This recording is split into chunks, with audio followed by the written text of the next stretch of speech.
racetrack, see if it stayed as bad as it is. Now they've got the pit board out. Oh, there's trouble off the end of the back straightaway. Juan Pablo Montoya's car has blown apart right with the jet blowers that were working to the high side of the banking. Matter of fact, Juan Pablo has hit one of the jet dryers, and the car has exploded. Right now, the safety crews are on the scene, tending to Juan Pablo Montoya's car in an unbelievable accident. Under caution here at Daytona. Juan Pablo is out of the car, walking around now, sitting down on the grass there. Let's go back to Mike Bagley. What exactly happened there? It happened at the corner of my eye, Joe. It looks like that Juan Pablo made contact with one of the jet dryers that was working on the high side of the banking, and right now the fuel is running out of the jet dryer onto the racing surface with some flame coming from that machine, and now it begins to catch fire. Safety crews are trotting down the banking as now a huge fire has erupted from one of the safety trucks over here, tending to Juan Pablo Montoya simultaneously, but a massive fire has erupted from one of the jet dryers over here in Turn 3. Now, what happened is that we had the benefit of the video replay about 300 feet before he got to that jet dryer, Joe. You and I both looked, and we saw sparks coming out from behind the race car. The car then spun around, and apparently, as Mike described to us, he went right up the banking and made contact with the jet dryer, which, if you've never seen it, it is attached to the back of a truck, and it's dragged around the racetrack. The jet obviously used to dry the speedway. But something broke because there was a shower of sparks behind Juan Pablo's car, a good 300 to 400 feet first. Then it spun around and then made this impact. Slammed into that jet dryer over there. So the red flag is now out. The field has been stopped on the back straightaway as a massive cleanup effort is underway in turn number 3, and a huge fire continues to burn there on Pablo Montoya's situation. Winston Kelly, once again, how does that connect with what they were doing to his car on pit road? They didn't know exactly what the problem is, but certainly I'm sure Juan Pablo Montoya will tell us that there is a connection. They were checking a transmission. That's where they thought the problem was. He said there was a vibration in all 4 gears, so something clearly popped up underneath the car.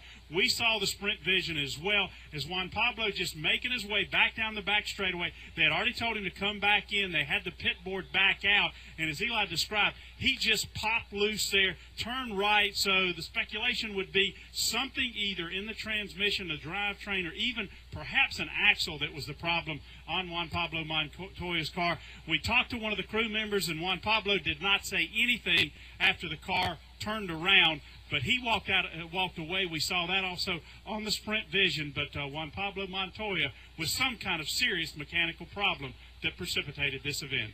Mike Bagley, we said he had climbed out of the car and sat down on the grass. What's the situation with Juan Pablo now? Yeah, he has climbed from the car, Joe. He is okay, but the attention right now is on the jet dryer that is right now up in a towering inferno here in turn number 3. Safety crews are on the scene applying the flame retardant material, but as Juan Pablo made contact with this jet dryer, it ruptured the fuel cell, obviously, with inside of that, and the fuel has run down the banking, continues to run down the banking, and the crews are doing their best to chase those flames, and right now it is still ablaze. It is a full blaze, and we hear pops and little mini explosions coming from the jet dryer that right now sits up against the safer barrier, turn number 3, and the flames even get worse as we speak. Wow, yeah, they're trying to put all the fire retardant on that flame. It almost seems like it's increasing in intensity instead of them having any success in putting out the flames.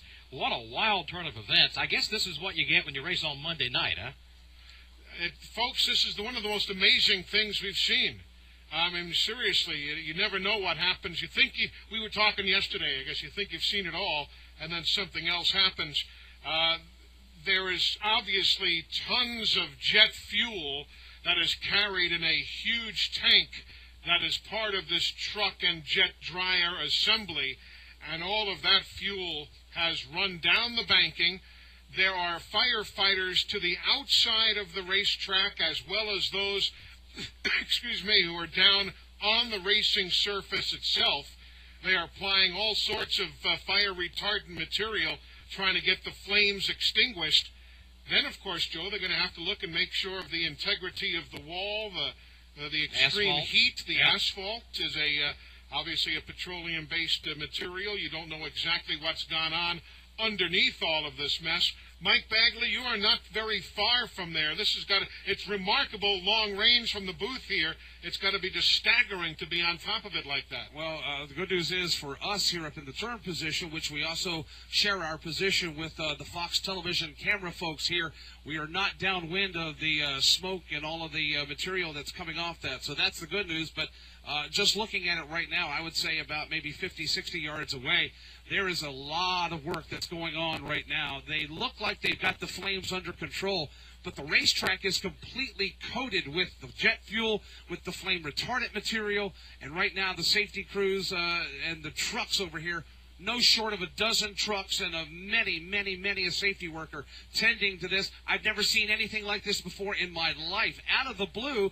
as we mentioned, Juan Pablo Montoya having a problem and then making contact with one of the jet dryers, and that's when everything turned very unpleasant over here. Looks like the flames are under control, but we have got a lot of cleanup to do over here. Yeah, there's plenty going on over in Turn 3 right now, and now the fire truck goes out to join what's already there to try to continue to work on extinguishing the flame. And at least we don't see the flames leaping up over Lake Lloyd now as they were a little bit earlier. So it's beginning to clean up a little bit. But as Mike Bagley said, it's going to take a while to complete the cleanup there in Turn 3. So again, we're under the red flag, have been for nearly 6 minutes now, so it'll give us a chance to check in with Marcus Ambrose and the Stanley Tools Ford, sitting on the back straightaway with everybody else over there. Marcus, do you have a copy on us? I sure do. I've seen some crazy things on racetracks, but I can't say I've ever seen. We were just talking about that. I've never seen anything happen like that. Were you anywhere close to that when it took place? No, nowhere near at all. We're under caution, and we've just gone through our pit stop cycle. Just pleased one got out of his car okay, and well, a pretty spectacular sight there, but totally unexpected. I hope the racing service is okay. Obviously, all that heat can't be good for it, so we'll just see what happens when they clean it up. Yeah, hopefully they'll get that taken care of shortly. We're coming down to the final 40 laps or so of the Daytona 500. Now, you've been really good first part of the race up there in the top 5, top 10, but you've fallen back a little bit. Is this part of the master plan? Not really a master plan, but we're going to get back up there before the end, I guarantee you that. If we get back racing here again, I'm going to take this number 9 Stanley Ford back to the front. We've had a great car tonight. Just got to think the fans are coming out tonight. You know, it's a Monday night race. The stands are still full. I hope we're putting on a good show for them. Marcus, how tough is it to step out of line and get someone to work with you and charge to the front? We've seen how quickly you can go backwards if no one goes with you, but what is the process there? Yeah, I'm only good on the bottom, but when I get to the top side there, you know, I think I'm just pulling away from the cars and just can't get any momentum. So I'm probably not doing the best job, but, you know, the first 160 laps of this race is about learning what you got and adapting your style to suit, and hopefully I've learned my lessons on the top side, and when I get a chance here when it goes back racing, I'll make the most of it.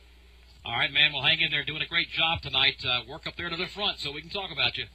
Let's hope so. Thanks, guys. All right, Marcus Ambrose, driver of the Stanley Tools Ford, our in-car reporter tonight here for the 54th Daytona 500. If you're just joining us, we have seen something most unusual, to say the very least. And you know, the odds of even duplicating this ever again, so strange. There was a jet dryer on the racetrack doing some cleanup after David Stremme had lost an engine and then spun in some oil. The teams were making their caution flag pit stops. Then after Juan Pablo Montoya made a second stop and the crew looked underneath the car, he came back out onto the speedway, was about 2/3 to 3/4 of the way down the super stretch, the back stretch. Then all of a sudden a shower of sparks from behind his car. The car spun. He had no control over it and spun right into the jet dryer, damaging the car to the point that it looks like it had been involved in a street incident somewhere. And then the fuel began to flow from the jet dryer, and then a giant fire began to erupt. Just a remarkable situation. But again, Juan Pablo walked from the race car, so let's reestablish that. But we will have a lengthy cleanup with Dave Blaney as the race leader right now. Lap 160, ahead of Landon Castle, Tony Raines, David Gilliland, and Matt Kenseth. Right now, we have to pause 10 seconds for station identification on the Motor Racing Network.